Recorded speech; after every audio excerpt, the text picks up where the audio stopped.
Good morning. I'm Sandra Bell, partner at Ramon PC. I'm working out of the Washington, D.C. office.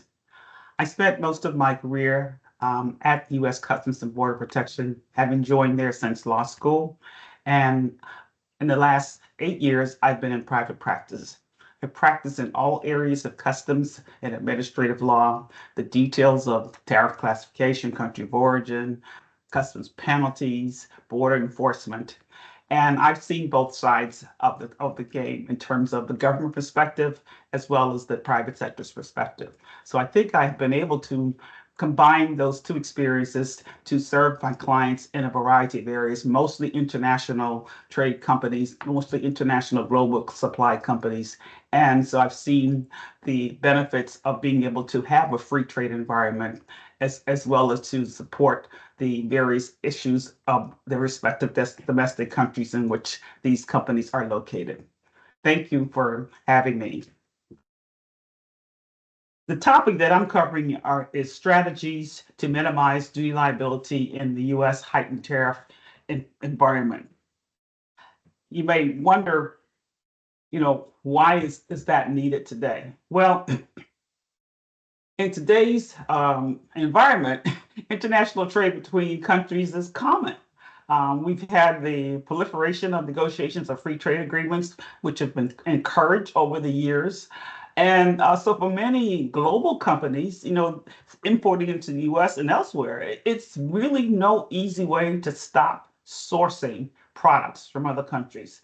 So in this particular circumstance, as well as the environment where we're having more tariffs being issued by the United States, one of the largest markets in the world, we have to look at developing strategies to minimize duty liability in this environment.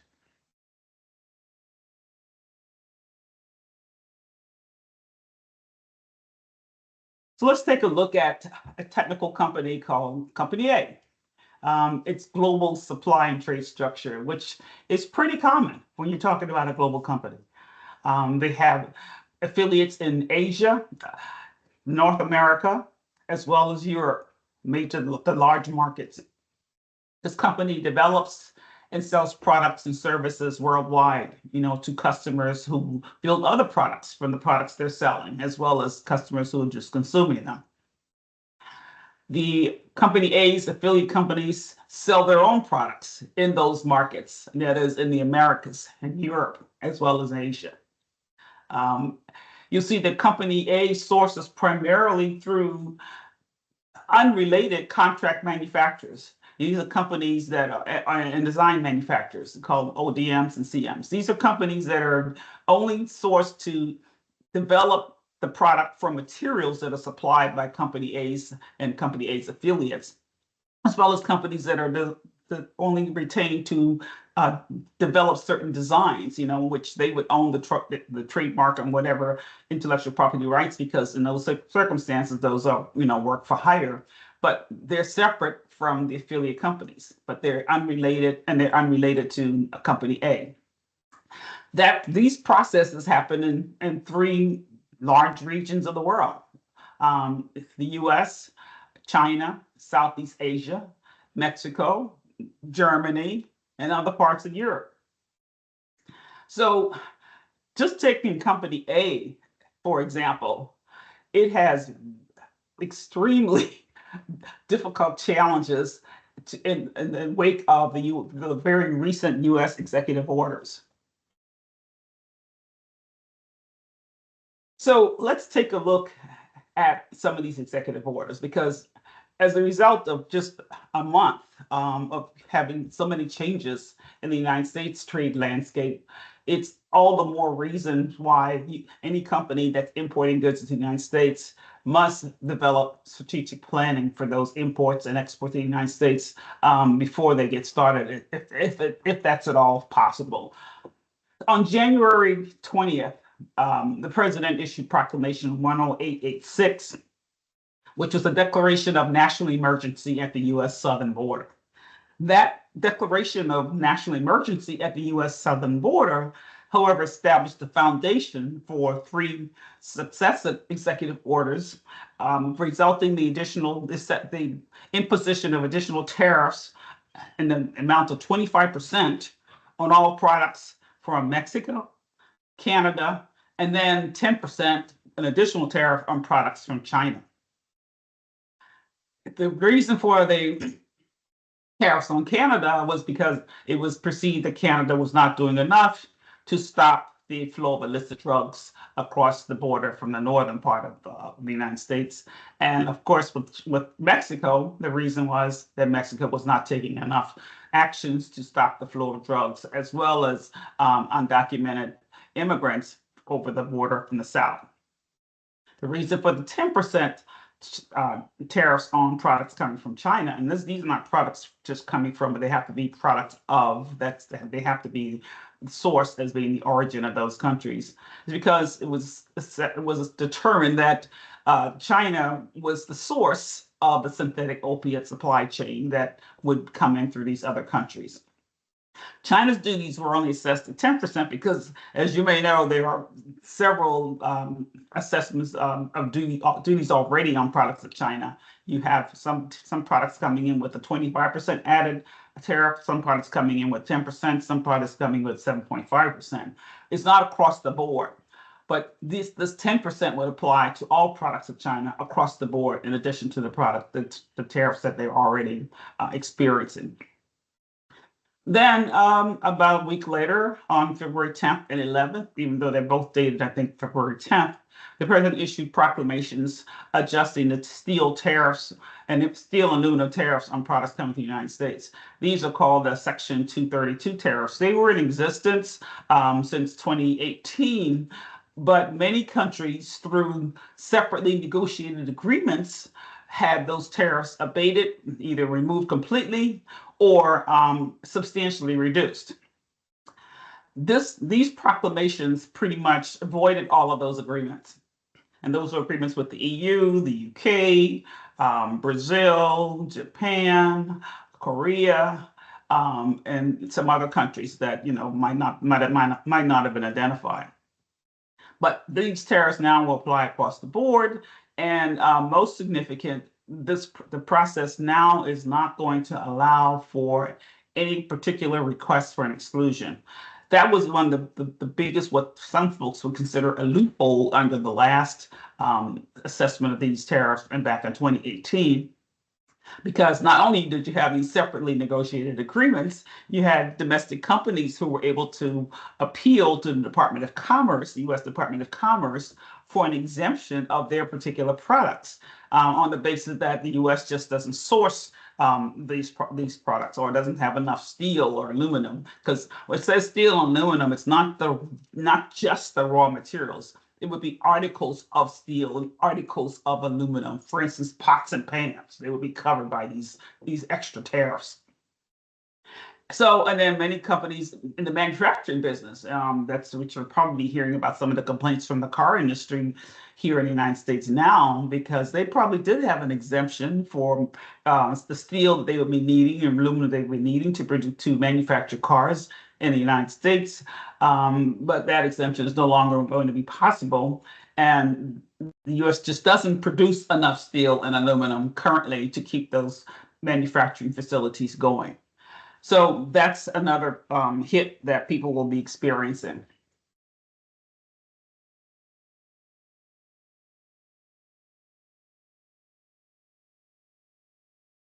But on top of the new tariffs that came out just in the month of February, we already had escalating what's called trade remedies tariffs already in place as a result of the anti-dumping and countervailing duty laws. The anti-dumping duties would be imposed when Department of Commerce would conduct an investigation with respect to particular products coming from particular countries, and would find that those products are being sold in the United States at less than their fair value. That finding alone would not be the basis for assessing those duties. The International Trade Commission would then have to take that finding into consideration and determine, as a result of their separate investigation, whether a U.S. domestic concern, the U.S. domestic industry as a whole, is being materially injured as a result of those imports into the United States. We also had, we always, you would, I would say you would normally have parallel to an anti-dumping duty investigation, a countervailing duty investigation. And this is an investigation as to whether or not the government of some of those companies is unfairly providing subsidies for the goods being exported. And then the ITC would again have to make a finding that those subsidies would cause material injury to a domestic consort. And this sounds like a very difficult process, but we have thousands of anti-dumping duties and countervailing duty orders in place. And many of those orders already cover the countries that would be subject to these additional duties. We have orders involving goods from Mexico. We have orders involving goods from Germany. We have orders involving goods from Japan, almost everywhere you can think of. But the most of them, as you might expect, cover goods coming from China. And recently, 2018, again, we had for the first time in a long time, the use of the Trade Act of 1974 to Section 301 to conduct an investigation and define whether or not, as a result of that investigation, products were being sold at sort of an unreasonable, unjustifiable basis that caused a burden on the U.S. commerce. This is something that would be conducted separately by the U.S. Trade Representative at the time. And those are the tariffs that we call the Section 301 tariffs that were mostly assessed on products of China because this investigation involved China's actions with respect to intellectual property rights. Of course, the products that were chosen, were not necessarily the products that were involved in intellectual property rights. They were products chosen that gets to impose the most economic impact on China at the time. But of course, this is a statute that's also been used for products coming from Europe. There may still be some duties being assessed on alcohol, wine, beverages coming from Italy and Spain using this tariff, but under a separate investigation. But most of those products covered by the Section 301 duties still in place, initiated by President Trump during his first term and maintained by President Biden. Are still in place. And so for the most part, for goods coming from China, you have the duties that were already being assessed under Section 301 being capped off with the new 10%. And in some cases, some of the very same products may be subject to anti-dumping and countervailing duties. So companies, for the anti-dumping countervailing duties, most companies would be involved and would be aware of that because either they might have been involved in the investigation in terms of responding to it, but if not, they would get some notice about that coming out just through notices from Customs and Border Protection generally. So either they would have already made plans to incorporate that additional cost into their operating budget, or avoid sourcing products from those countries.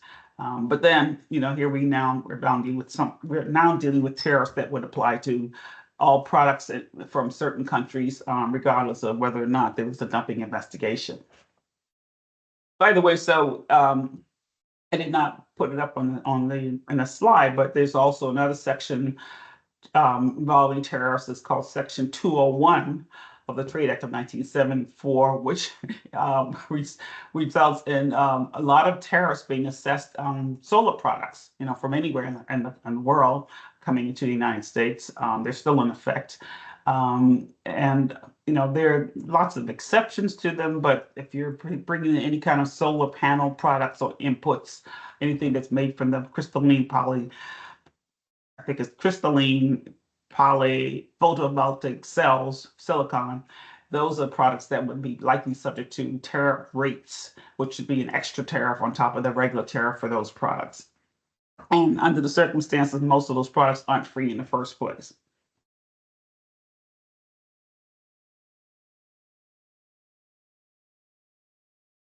So against that backdrop, I wanted to just, let you know that this is not new in terms of, it's just new in terms of how fast this has been happening. Prior to 1992, when NAFTA was negotiated, there were tariffs on pretty much everything coming to the United States. And of course, you didn't have all the other free trade agreements that followed NAFTA. So companies were using the traditional tools available to minimize their duty liability. My recommendation is to companies to go back to those tools because of the fact that though they never change. They just haven't recently been needed to be used because tariffs have been lowered so much in many cases to a zero rate, as a result of the World Trade Organization, GATT agreements with various countries, with the free trade agreements with certain countries. And so companies just really haven't needed to focus on tariff rates. They're more focused on duty rates. I had a situation involving that global supply chain we talked about earlier, where the client said, well, we were concerned about duties, and I said, well, you can deduct the duties from your taxes, He said, well, there's nothing to deduct. We've got this tax cut. It's cut to the bottom. So the duties being assessed, under the Section 301 provision would just have to be an extra cost without any tax benefits whatsoever. Anyway, back to the strategies. One of the first strategies is the tariff classification strategy. Every product coming into the United States and anywhere in the world has to be classified under the harmonized tariff schedule, which is, and I say harmonized because, as many of you know, that's the same provision applies to all countries that are members of the World Customs Organization using the harmonized tariff schedule up to the 6-digit level of the tariff classification. After the 6-digit level, when you're going to the 8 and 9 and 10-digit, the product's classification will not be the same. Those are the domestic extensions, and those are the extensions that actually provide the duty rates for the particular product. But in terms of where it should fall within the tariff schedule, the country should be uniform. So, I think one of the first things you want to do is review all the products that may be subject to these new tariffs. And one of the things that keep in mind, all the tariffs that are being assessed and the executive orders that we discussed earlier, they're tied to an import's particular tariff classification. It's not a generic tariff. So when somebody's bringing something into the country, it has to be classified under the harmonized tariff schedule, that 50,000-page document, which is online.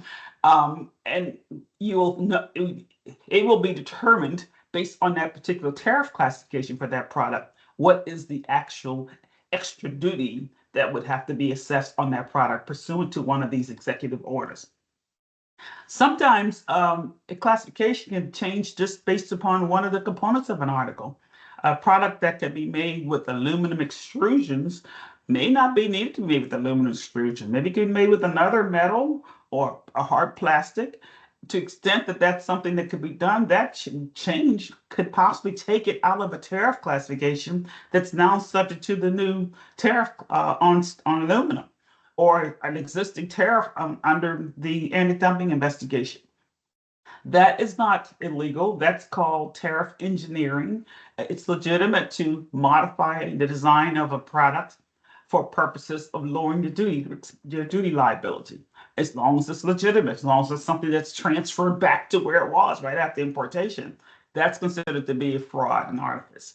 So those are the things that you can do in terms of looking at all of your classifications to see whether or not for those products that are now subject to these higher duty rates, whether or not for the future, you can't remanufacture the products already made, but whether or not for the future, looking at those having your design manufacturers, that we looked at in that scale as being one of the contract manufacturers, change it in a way that would take it out of the current tariff classification for the product.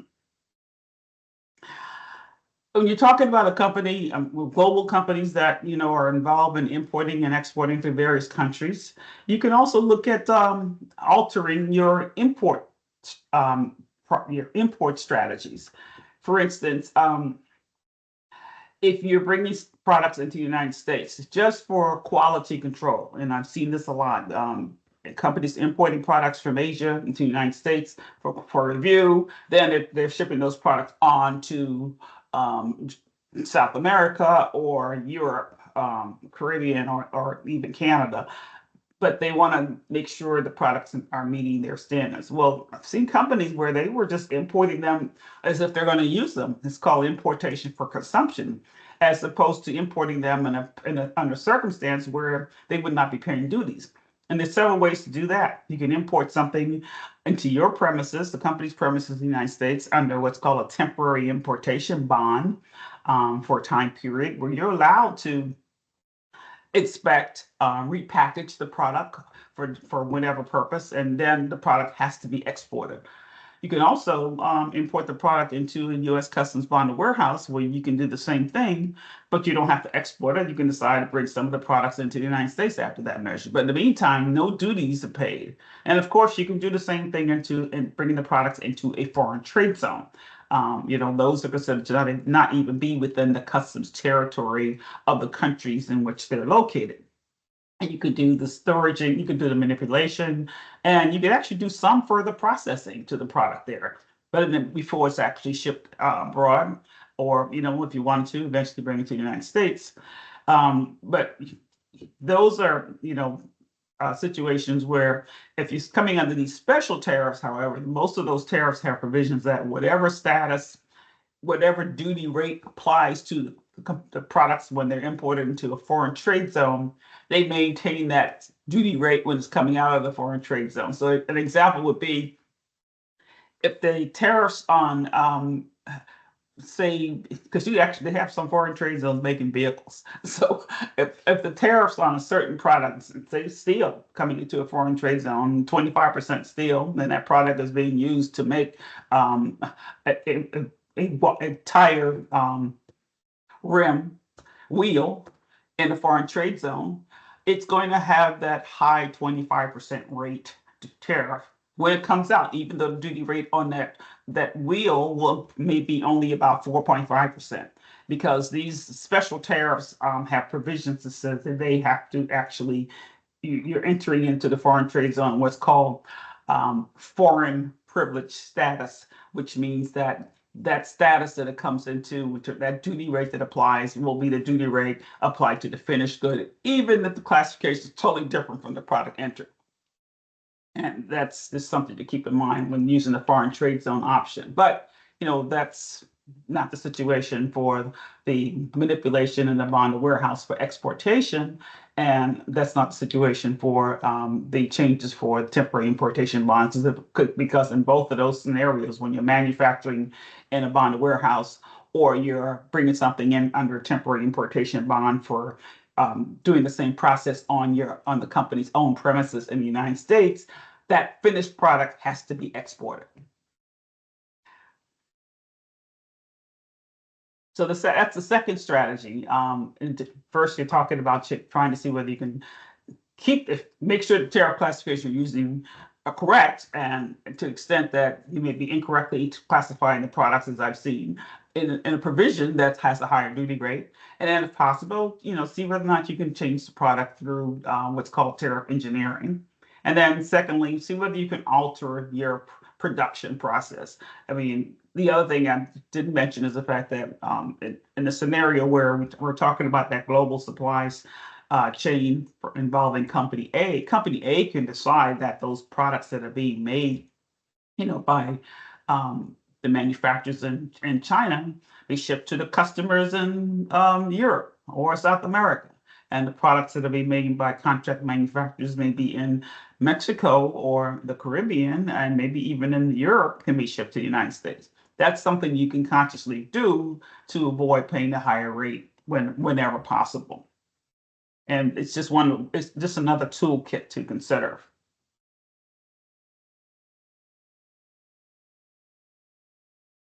So continuing along the 5 strategies that I would recommend that you use for minimizing your duty exposure in this current environment. The import valuation is one of the ones we'd like to take a look at. And this is one that global companies, sort of in terms of for customs purposes, really don't pay a lot of attention to. They pay a lot of attention to transfer pricing between related parties for tax purposes, and not really, because duties have been so low, they're concerned about the impact of that transfer pricing for duty purposes. Well, now if you're talking about duties being a whopping 25% at the minimum, in some cases, and maybe even higher in other cases, you need to take a closer look at that. So, one of the things you may want to do, to the extent that you are having your products produced by an unrelated contract manufacturer, why not turn that into a supplier contract, into a sales contract, where you're actually having a sale for the finished goods being negotiated with the company that's actually manufacturing the goods. And to the extent that we're talking about supplies being provided, that's something that would still be negotiated as part of the full price of the good. And if that's an unrelated company, and those products are being manufactured to come to the United States, and it's called a sale for exportation to the United States, which is one of the fundamental components of having what's considered to be transaction value for customs duty purposes, the most preferred method of appraisement. That would be a lower price than the price between the actual final exporter and seller to the U.S. importer. More importantly, if that sale between the final exporter and the U.S. importer is a sale between related parties, there's a good chance that CBP customs will not accept that price, unless the exporter and the importer can show that their price was not affected by the relationship. And there are specified ways to provide that proof. You have to show that the product is being sold to unrelated parties, that same product in the United States with the same price, or you have to show the fact that that price represents the recovery of all costs and profit of the overall company, not the U.S. importer. So most companies really don't want to give up that information if they don't have to. So we recommend looking to having the first sale between an unrelated party and the U.S. importer, and that price can be documented. That would be a much lower price and a lower value for purposes of duties. And those are things that's something you'd have to plan for well in advance, and making sure you have contracts that would show that. This all comes under the important Sandra, strategy. we're a little bit over. So can you wrap it up in the next couple of minutes, like 2 or 3 minutes? That's it. I'm wrapping it up. Okay. So the final two strategy is country of origin and drawback.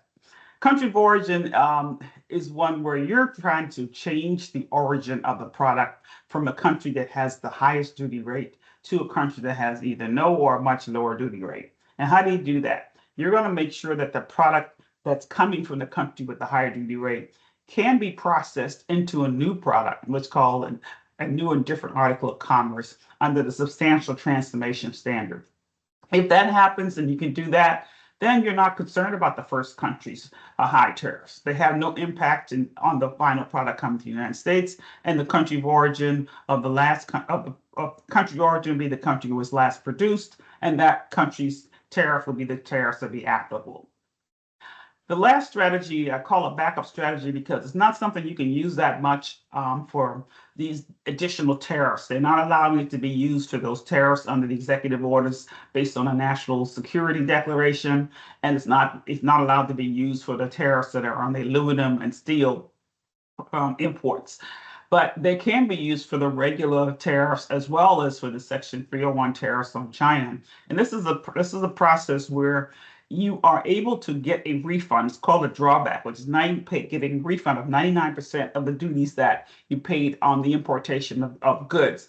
And it's upon exportation of either the same goods imported or similar goods. And the good thing about it, it doesn't have to be the same goods. It can be any good that is classified in the same tariff provision of the products that were imported. And that's a simplified process now as a result of Customs' recent amendments to their regulations in 2019. So I think under the circumstances, we have several strategies to look at for purposes of Company A. And I think you look at all of them, the tariff classification strategies, you would look at the country of origin strategies, valuation strategy, as well as I think maybe first off, if it's a company A, it's a company like Company A, where you have a global network, alter the methods of importation to the United States. Try to see whether you can have the products made in other countries brought into the United States, and the products brought in from products being made in China and the other countries that are subject to extra tariffs shipped elsewhere.